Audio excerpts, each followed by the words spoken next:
Hey guys, Brandon from Brandon's Baseball Cards.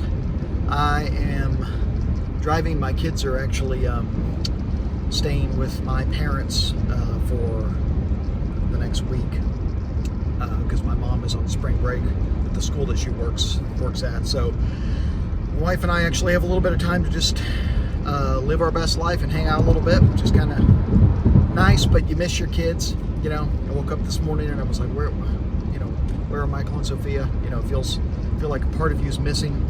So it's kind of it's fun. It's nice to be able to hang out and just, do what you want to do when you want, but you also miss your kids. So I guess that's just how life works. But I wanted to do a video about something that's I think is important for people to understand whenever you're trying to facilitate a trade with someone. Right. Trading is something that it's a big part of the hobby, right? And there are, there are trade nights that happen at the National, there are trade nights that happen at local card shops and things like this, and it's still a part of the hobby that I think it's a throwback to a previous time, right? When kids would trade, they'd open packs and trade cards, sitting outside, chewing the gum, that type of thing.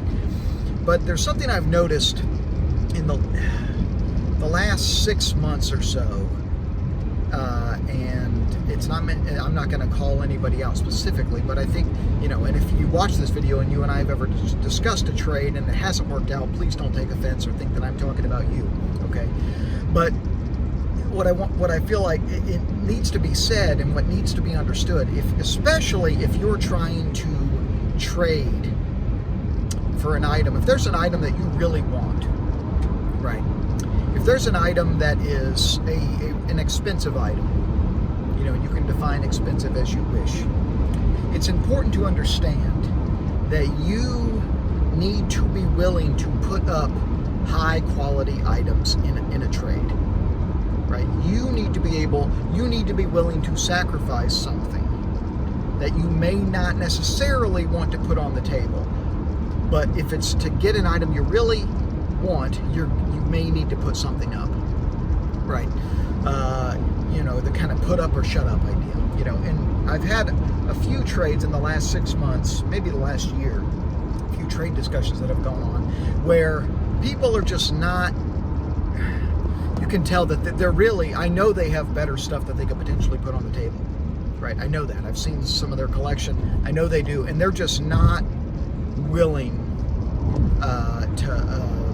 to put it on the table, right? They're not willing to, if I have a nice quality, it's all unopened, right? All the trading I do is unopened because that's what I do. Now, I have a nice quality item and someone says, here, I have these 3 pictures of items. Would you be interested in any of these? And they're decent stuff, but they're readily available. I could get one anytime I want. If I have a hypothetical, if I have a 1977 Topps rack pack, okay, and you send me a picture and there's 1978 O-Pee-Chee packs, 1979 O-Pee-Chee packs, cool stuff, fine, I can get a 78 O-Pee-Chee pack any damn time I want at the drop of a hat. Same thing for 79. This is just an example, but versus a 77 rack is very hard to get, very desirable.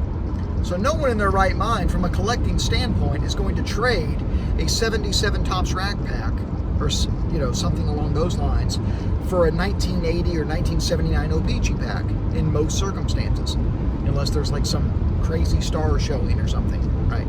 It's not going to happen. And so when people approach trades like this, it pisses me off a little bit, because how serious are you about actually trying to pursue this item? You're clearly not willing to put something on the table that really has some bang to the buck.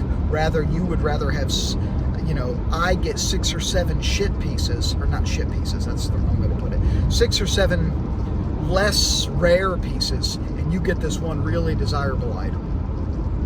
Right? That's not how trading works, at least with me. That's not how trading works. I would much rather we do a 1-for-1. Okay, you want my 77 Topps rack. Okay, fine. Again, this is hypothetical, but the point will stand. You want the 77 Topps rack, okay. You've got a 78 rack with Nolan Ryan showing on the front and another Hall of Famer showing on the back. And it's really, it's an item you really like, but you want the pack that you're trying to trade with me enough to put it on the table. Right, so that's what I'm trying to say. Whenever you're trading, and this goes beyond unopened, the examples I'm using are unopened, but if there's an item you want when you're trading with somebody, right, and you really want it, put your trade offer where your desire level is, right? If you are offering someone something and it's not going to even come close to measuring up, right, then that person should rightfully conclude you really don't want that item very much. Okay?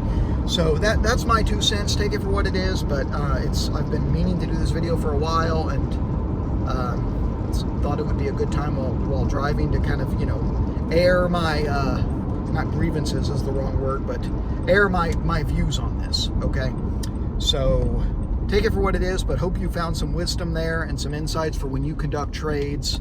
Hope you all have a great week. I don't really have any mail days coming soon, but hopefully I'll be back with another video soon. I will be back with a podcast episode very soon, so be on the lookout for that. Keep collecting vintage unopened baseball. Take care of each other. I'll be back soon.